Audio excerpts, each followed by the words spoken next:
Saludos amigos, los invitamos a escuchar la mesa redonda de Roundtable, donde discutimos los temas del día, hablando de política, educación y otros temas, locales, regionales y mundiales, por USA la Radio.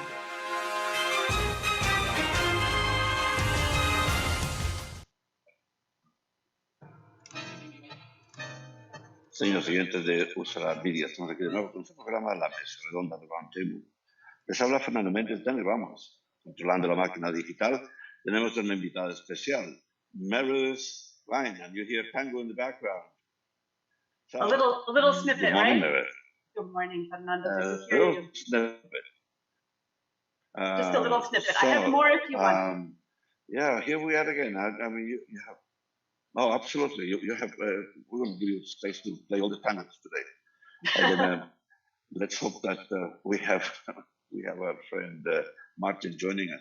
Anyway, yeah, we have Meredith and I have had 2 or 3 of these sessions to talk about tango, and hoping that there's a revival, another revival after COVID. So, exactly. Let me start with some of the news of the day, the headlines. There's an announcement from President Joe Biden. He plans to make the case on Wednesday for up to $4 trillion in spending in infrastructure and special programs when he travels to the Pittsburgh region. So that's a lot of money, $4 trillion, but it's needed, you know. I remember reading a report about 700 bridges in Pennsylvania alone. That's one state with 700 bridges that need repair or are in danger of falling. I don't know if you remember, if you were here, there was the South Street Bridge over the Schuylkill, and that took like 2 years to change that. So the sooner the better for this, because too many of these things. The infrastructure is falling apart in this country. So I don't know how he's going to get $4 trillion through the Senate, because Mitch McConnell doesn't like any of that stuff, you know. So, but that's real money, and it's necessary. It's what they were asking. They were planning to have Biden not to be just a sort of a bridge between 2 presidents, but to be to have a real impact. So I think that's what he's trying to do right now with this. So ahead of Biden's visit, Western Pennsylvania Democrats are hoping to draw federal attention to development in the Morgantown River Valley. Monongahela. I can't even say those names. Monongahela River Valley. So apparently there's a special need for that area of Pennsylvania. Pennsylvania schools will get nearly $5 million from the federal COVID-19 aid package. So it's a report from the Associated Press. Also something really needed here, the investment in our schools. As you know, Meredith had support education. I believe that that's one of the key ingredients to get people out of poverty. And we have a huge bucket of poverty in Philadelphia, and then within Philadelphia we have the poorest area too, the Hispanic neighborhood. So $5 billion. I don't know if that's going to do it, but at least there is something for the schools, and that would help for them. That's from the COVID-19 aid package, and I guess that would go to safety, creating safety in schools, vaccinations, and so on. So I hope. Toomey recently sent a letter to the San Francisco Federal Reserve president, cautioning that the Fed may fall into mission creep by working on social issues such as climate change, race, and health insurance. Well, see, that's it. I mean, again, the Republicans seem to be on the wrong side of every issue, from COVID to infrastructure, to race. What? How is that party going to survive? I don't know. You have any idea? You were very silent today, Meredith. Oh, I was organizing your kids' all of these. Can you hear me? Yes. Yes, I had muted myself. Yeah, my husband is speculating on the launching of a third party. It's an interesting idea, right? Who's going to do it? You think Trump? Or anti? No, the anti. Exactly. A party that adheres closer to the Republican values before the advent of Trump. Fiscal conservatism and smaller government, but without the racism and fake news. I think that's inevitable. I think that people would start thinking, this is not the party that I joined, and go and start something else. Yeah. But where are these Republicans right now? Why do we still have a 50-50 split? There should be some Republicans joining the Democrats to fight this Mitch McConnell and the rest of them. Yeah, one would hope. One would hope that the individuals would have a conscience like that, but it doesn't seem to be happening. Here's Martin arriving. Finally. So, let him in. Let Martin in. Let my people in. So this that's another bucket to worry about. If there's a third party, actually, I don't know that will help us. I mean, I don't know. The Republican split, I guess, would help. The more democratic power, I guess, if there is a third party that takes votes from Republicans. Also, people say that a democracy needs two parties that are coming up with actual real solutions to problems. The democracy needs that diversity of opinions in order to function. And right now, when we have one party that's trying to come up with solutions and then another that's trying to subvert democracy, it doesn't really it doesn't really fit that. So is Martin there? He's not on the screen. I don't see him. I think he's still trying to connect the audio. Okay. Yes, and now the other Republicans want to do is worry about being reelected, but so squashing the vote, whatever the vote is not in their favor.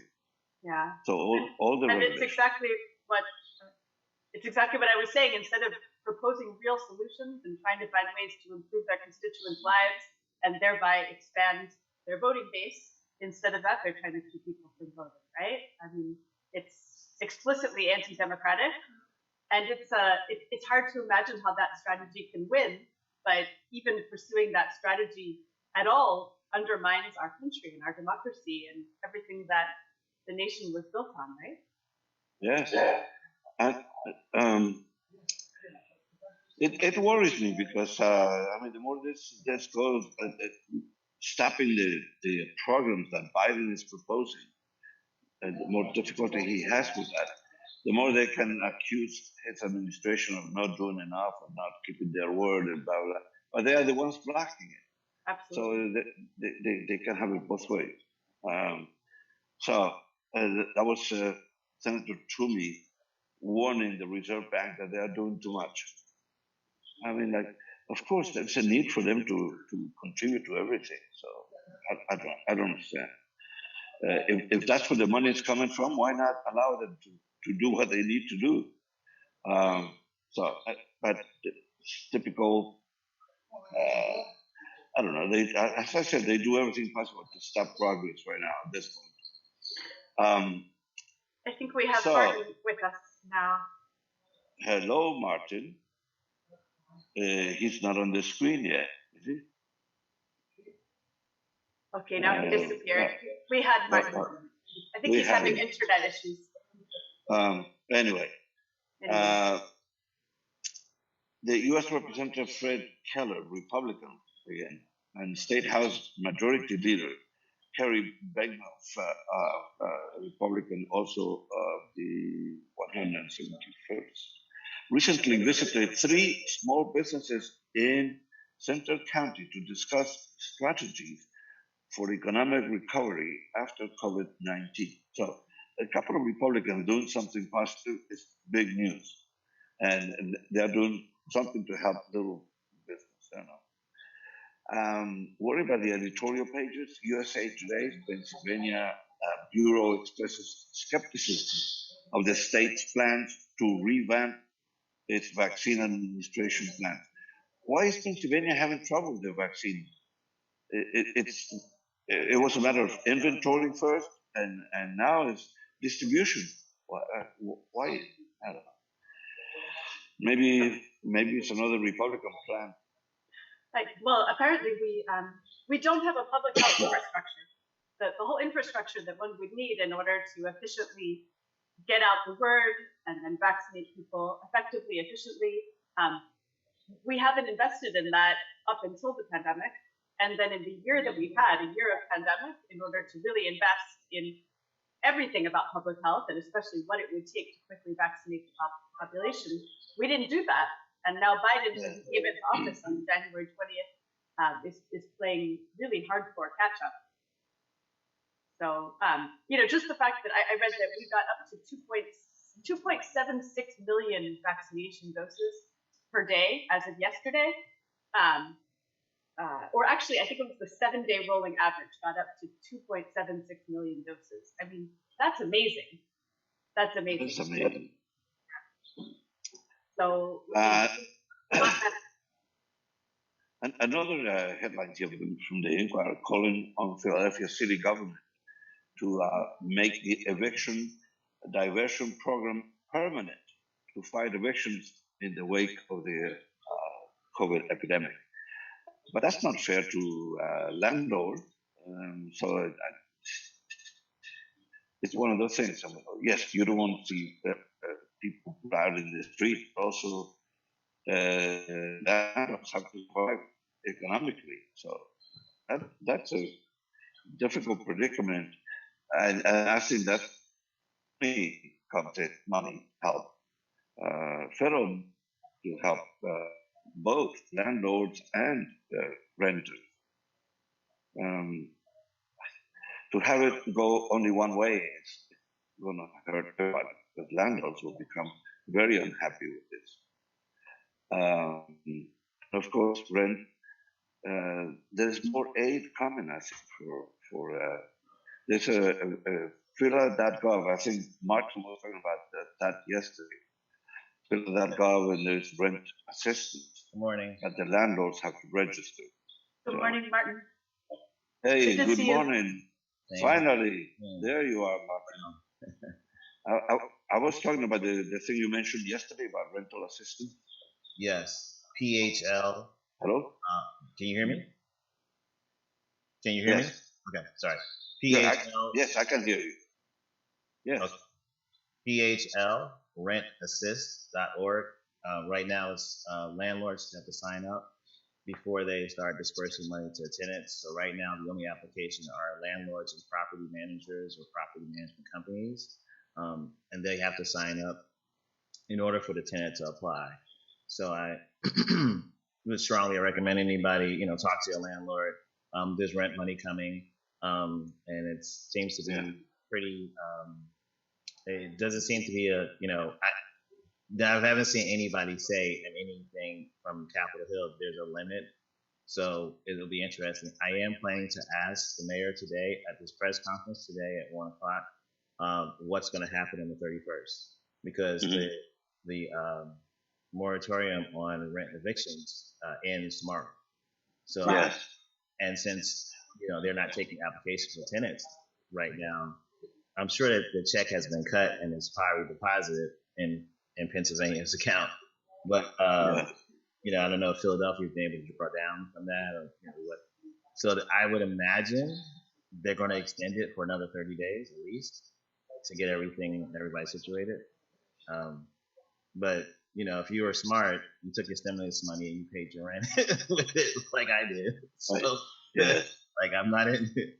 But come May, I would like to apply myself. So, well, the inquiry, I was just reading an editorial from the inquiry, apparently calling on the city government to make the eviction diversion program permanent to fight evictions. So, but I was just saying that doesn't help landlords if that's what they're going to do. right. It might be a very unhappy reaction from landlords. So I don't know. I'm surprised. Is there concern with the it's a federal rent subsidy program? Or is there a concern that with so much burden on landlords that the landlords won't get on board and won't file the paperwork, won't go through the trouble to then enable their tenants to apply for the money? It seems like that process could be complicated. That exactly that could make things very difficult for this legislation to pass. I don't know. It's one of those things that is above my pay grade, like everything else around here. So, well, I wanted to. I guess we should tell Danny we're going to stop around 25 and very brief break, and Meredith is going to play tango, and she's going to say goodbye. I will say goodbye too, and then the rest of the show is Martin Pratt. Really? So I got 35 minutes by myself. So wow, be prepared for a bunch of all news, right? What are you gonna do? How many news you have? I mean, headlines. We got a lot of stuff to talk about. Yeah. Especially when it comes to Philadelphia. There are several issues with the schools. There's several issues with the city council. We have indictments. We have a lot of good. A lot of stuff. Okay, so you can talk for about 35 and protests. We've had a lot of protests in the last week. Okay, right now we need to listen to Meredith because she has a couple of issues, items on tango programs that she's scheduled. I just really like that interaction. We have indictments, but Fernando, oh great. that's a classic. Yeah, so I just wanted to come on, Fernando. I know you're a big tango lover. It's been a really important month for tango. People who listen to tango, people who dance tango, because we're celebrating the centennial of Astor Piazzolla, the 100 years since Piazzolla was born. And I think most people know the name Astor Piazzolla in conjunction with tango. He started his career by playing traditional tango, but then quickly wanted to do more. He moved through a period of classical composition and was able actually to study with perhaps the greatest classical composition teacher of the 20th century, Nadia Boulanger, who trained Leonard Bernstein and Aaron Copland and all the great names, many of the great names of classical music in the mid-1900s. So Piazzolla went to Paris to become a classical composer, or increase his stature as a classical composer. And Nadia listened to what he was doing and said, "This is really great, but I think that your path forward actually is merging this classical exploration you're doing with your roots in Argentine tango." And that kind of gave him permission to essentially create something new. So he created what people called nuevo tango, which had a very, very different sound than the tangos that people were dancing to traditionally. And because of that, there was a lot of opposition to him and to his music, to him personally. But what ended up happening is that he created a new way of playing and hearing tango, and a way that was really embraced around the world. So through him, the word tango and tango music, it became heard in every country, and on radio stations, in restaurants. He created a way of playing tango that was very, very catchy to people who loved jazz and classical music and world music and every kind of music. So And then in the end, that kind of circled back to increasing the popularity and renown of tango period, including traditional tango. So we've been celebrating all month with virtual events. And tomorrow we have a big one at the Philadelphia Tango School, meaning online at the Philadelphia Tango School. And that is a concert by Quinteto Revolucionario, which is a quintet that is one of the foremost interpreters of Piazzolla today, based in Buenos Aires. The members won a Latin Grammy 2 years ago for their performances of Piazzolla. So we're just really excited for that. Tomorrow night, 7:30 p.m., Wednesday, March 31st, the Quinteto Revolucionario concert, and then we'll be talking with some of the band members afterwards. So as always, you can find out about that at PhiladelphiaTangoSchool.com. And very good. Meredith, as a dancer of tango, did you find Piazzolla's music more difficult to dance, or I don't understand what happens with that change? Yeah, Piazzolla's music is generally agreed upon by tango dancers to be harder to dance. He kind of blew up a lot of the structures that dancers depended on, including the basic way that the accents play out in the musical phrase. So in his musical phrasing, we had a beautiful lecture on this by Emiliano Messias that I know you've gotten to meet, Fernando. But he imbued his music with accents that go against the natural walking rhythm of tango.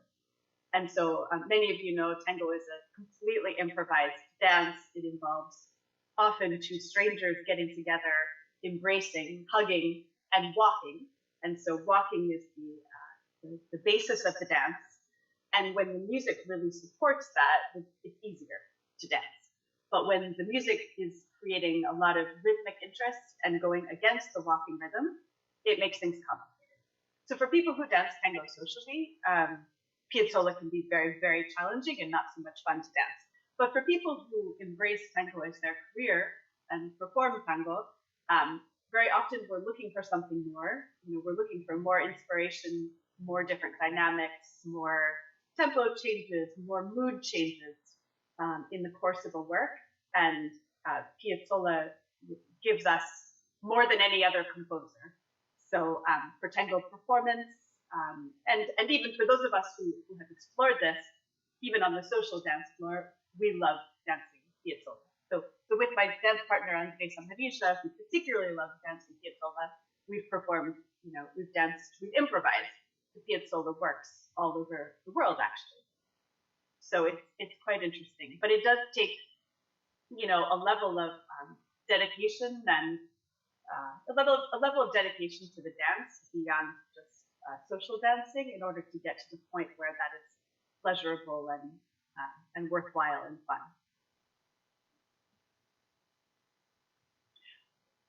You need to unmute Fernando. Sorry. Oh, you need. Are you going to?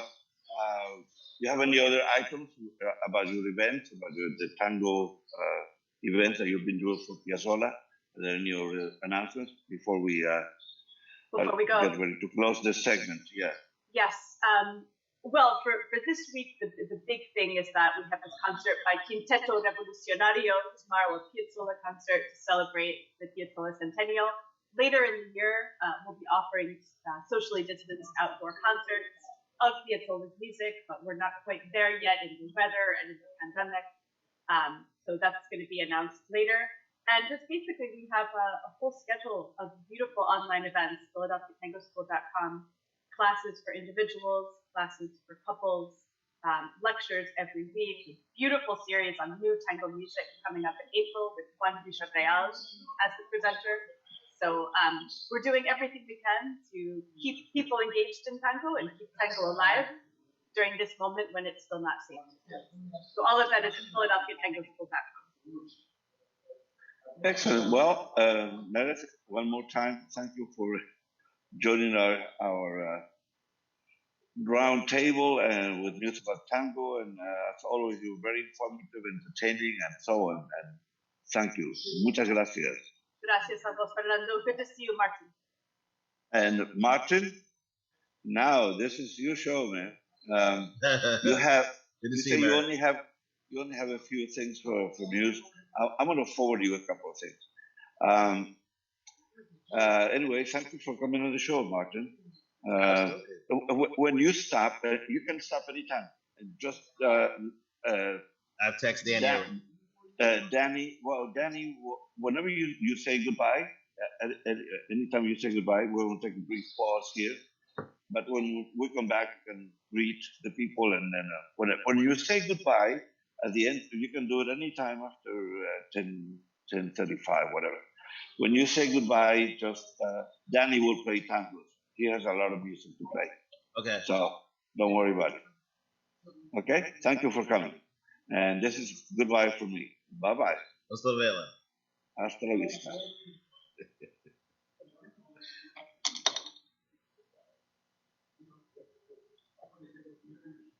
So we're taking a break right now, Danny?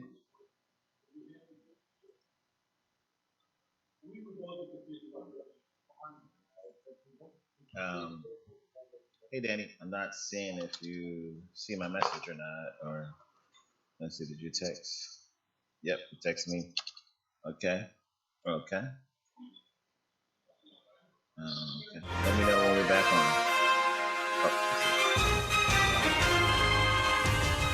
Saludos amigos, los invitamos a escuchar La Mesa Redonda, The Roundtable, donde discutimos los temas del día, hablando de política, educación y otros temas, locales, regionales y mundiales, por USA la Radio.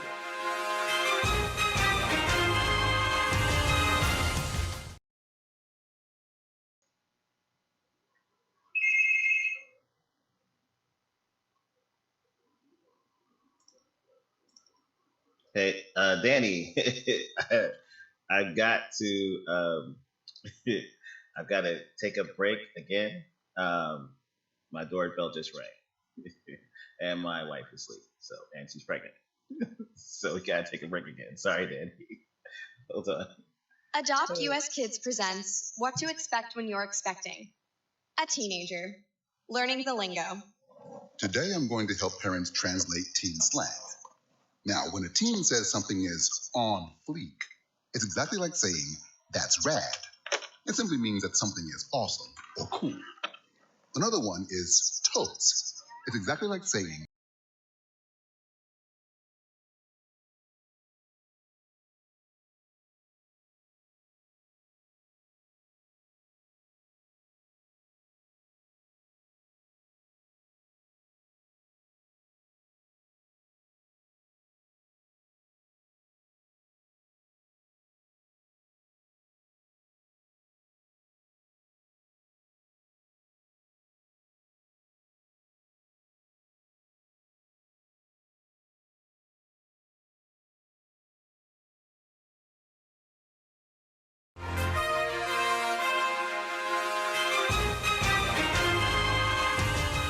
Saludos amigos, los invitamos a escuchar La Mesa Redonda, The Roundtable, donde discutimos los temas del día, hablando de política, educación y otros temas, locales, regionales y mundiales, por USA la Radio.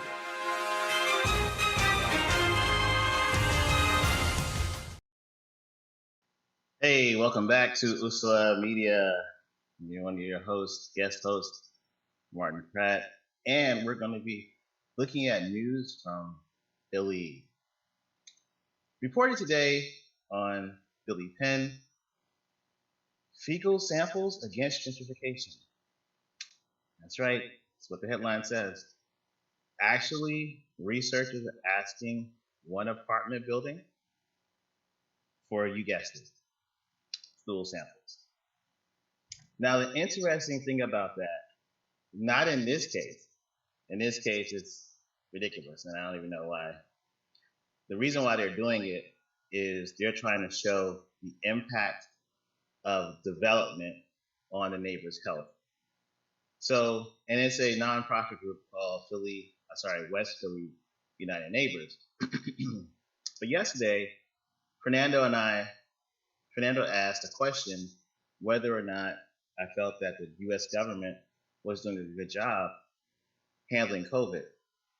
And one of the issues with COVID that has been successful that I feel the U.S. government is hesitant or has not deployed properly is the research on fecal samples. Around the world, in fact, even here, and not locally, but in Arizona, there was a college that was able to nail down exactly how bad things were or where potential breakouts were going to become because they were actually able to take the wastewater samples. So you don't actually have to have fecal matter.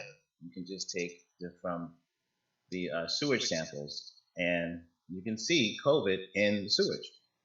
So, and when you see the spike of COVID in that sewage, you know, those are the buildings. We need to treat people here in this building before it spreads out. This is something that we could easily do in our communities. What this article, though, is about is a group of neighbors have decided the way to prove that gentrification is bad to everyone's health is by asking for stool samples. It's a little, definitely invasive. I get it. I don't know that that's totally the case. I mean, I think I could tell you I'm stressed out about you having to see my stool sample.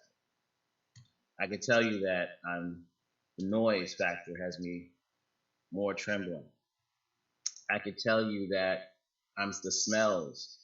I could tell you that I can't get good sleep because I work overnight because they're constantly banging and they don't stop until 3 or 4 o'clock in the afternoon. I could also tell you the laughter and the joking and it's just a bunch of things that definitely affect the environment. But I could tell you all those things. I don't know if you have to have stool samples. But it's it's a Philly story, so it's really a Philly story. Also, Eastern State Penitentiary is opening a beer garden, which also is kind of a Philly story too. Like, we love our beers and we love local breweries. I think that Philly has a really good chance to have a real good local brewery company ecosystem. I think we're looking at some really good brews here in Philly. So, but this popular night tour with a beer garden run by Triple Bottom Brewery, and it's called a Fair Chance Garden. And I like the concept because it's going to help people who are re-entry individuals. These are people who are re-entering society after being incarcerated. And it's hard to find a job. It's hard to find support for that. And I think that Philadelphia is uniquely positioned with our neighbors to care about what our neighbors are going through, to care about, rehabilitation in the real sense of the word. I think we have been for the last year or so at the top of the nation's cities, if not number one, sometimes number 2 or 3, and wearing a mask and controlling COVID and being progressive when it comes to rent moratorium on evictions. So we haven't been leading, we haven't been in the news for negative stuff. And I think this is a good example of us continuing that trajectory of continuing being a city that's a leader. I'm really interested in seeing and maybe even, shooting some video, going over there when they open up. It's going to open in May, so that's going to be a couple months or so from here, which April is around the corner, 2 days from now. And last but not least, we definitely talked about this yesterday. I I just couldn't believe, I just had to go over the exact university. So these universities are the universities that are actually planning to celebrate commencement actually in person. And I said it, Drexel. Yep. Drexel's hosting a university-wide commencement ceremony on June 11th in person. Yep, at Citizens Bank Park. Yeah, I don't know. It's gonna be a good idea. Haverford College has not announced that whether they're going to host in person, but it's leaning that way because they're giving students invitations to give their guests. So that's in May 29th. And then Jefferson. Jefferson is hosting their commencement at the Mann Center on May 13th, 14th, and 25th. Yeah. I don't know that I get the tweets. I see the tweets from people saying, can't we, we're small college, can't we just host this commencement in person? And I'm like, that's not how this works. Like, small amounts of people in person doesn't mean you're not going to get COVID. Like, I know the person that tweeted this went to college because they're talking about so hopefully someone can explain to them, like, how COVID works. Because you have a smaller amount, is it less chance for you to get COVID? No, it's just less people get COVID. It's like not COVID doesn't say, oh, tiny group, 5 of y'all, you're not gonna. I'm going on. It's too small a group. So it's the distancing, it's the washing your hands, it's wearing a mask, it's having a filter in that mask, it's not yelling at each other and breathing in your ear. So so you have a muffled yell, like, I'm just not for this. And unfortunately, our numbers are going up. And it's not just us, it's just going up around the country. By the May comes around, I don't know, people are wanting to meet for Easter. I see a bigger spike coming. That's my prediction. The bigger spike comes. So by the time May, we'll be decreasing the spike. Do you want to respike by having it? Like, we've done such a good job as a city. I'm really hesitant from supporting any of this. I think it's time for us to buckle down. Let's get everybody vaccinated, and then let's have this in-person stuff. Anywho, that was our news from Philadelphia today. I'm going to check one more place and just make sure. We have had a lot of protests to stop gun violence, and it's necessary. I mean, it's definitely necessary. Especially since we just had more shootings. It's freaking ridiculous. I'm on the mayor's press conference today. I doubt that they will address the gun violence today. There was a press conference that happened last week. Interested in seeing what they do say today about the addressing of it. We'll see. But I will definitely let you know either tomorrow or Thursday. Probably Thursday, I'll come on and give you a report. This has been Martin Pratt, and I am excited and blessed to be working with Fernando with his show, The Roundtable, with Fernando Mendez on Usula Media. Have a blessed day. Be safe. Please wear a mask. Please wash your hands. And please, please, please continue to give yourself and your neighbor grace and space.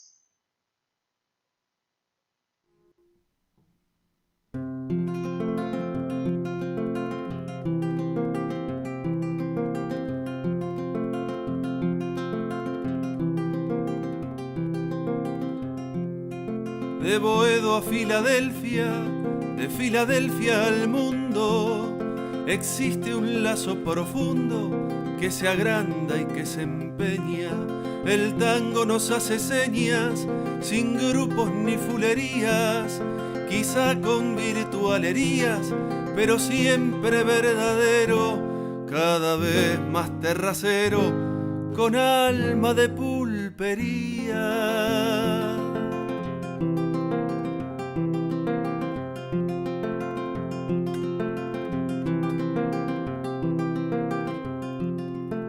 En este cielo bohediano brillarán todas las estrellas, la luna nos hará mella como un canto gardeliano. Guitarra, fuelles y pianos, un violín y una cantora, parecen tiempos de otrora, pero son de este momento. Nos regalarán un cuento que llegue hasta las auroras.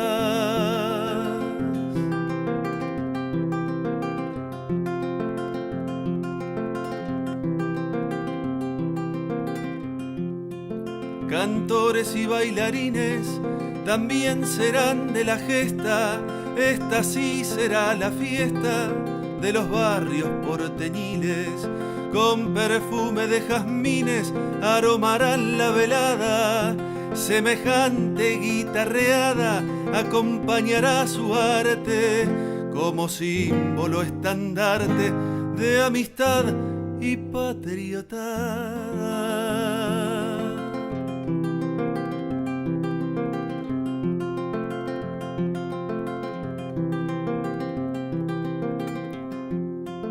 De yapa habrá comida pa' celebrar la jugada, vino, asado, ensalada, cervezas y otras bebidas. Brindaremos por la vida agradeciendo al Eterno. Nos iremos despidiendo de a poquito y sin barullo, como si fuera un murmullo que repetirá el viento.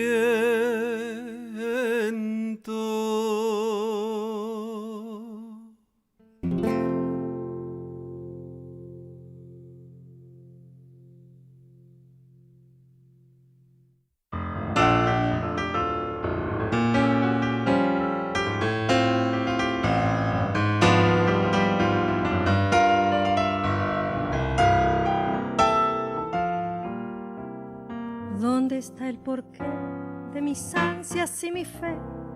¿Dónde la razón de mi intensa desazón? ¿Dónde? Sino en tus sueños que me alientan tanto, sino en tus labios que al brindar su encanto me dan las fuerzas de luchar por ti. ¿Quién le dio a mi voz el acento de tu voz? ¿Quién llenó de luz largas horas de ansiedad? Alguien que desde el cielo señaló el camino para poder unir nuestros destinos y así lograr nuestra felicidad. Todo es amor, la brisa y tú jugando en el rumor, y el ruiseñor cantando en una flor, buscando amor, amor. Todo es amor, la rosa y yo trepando en tu balcón, después los dos temblando de emoción, buscando amor, amor.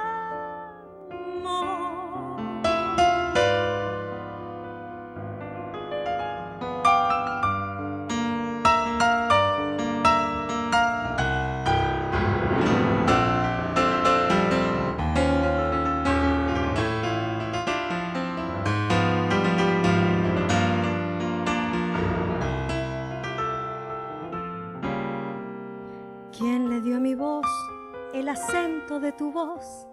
¿Quién llenó de luz largas horas de ansiedad?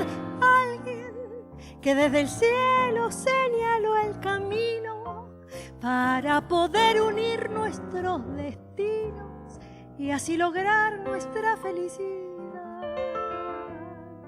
Todo es amor, la brisa y tú jugando en el rumor, y el ruiseñor cantando en una flor buscando amor, amor.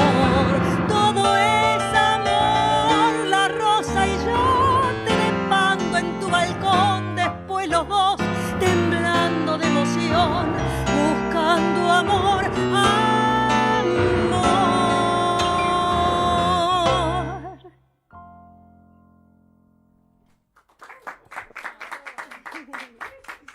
Muchas gracias.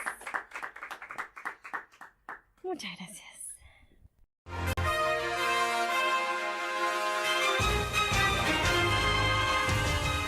Saludos amigos, los invitamos a escuchar la mesa redonda de Roundtable, donde discutimos los temas del día, hablando de política, educación y otros temas, locales, regionales y mundiales, por USA la Radio.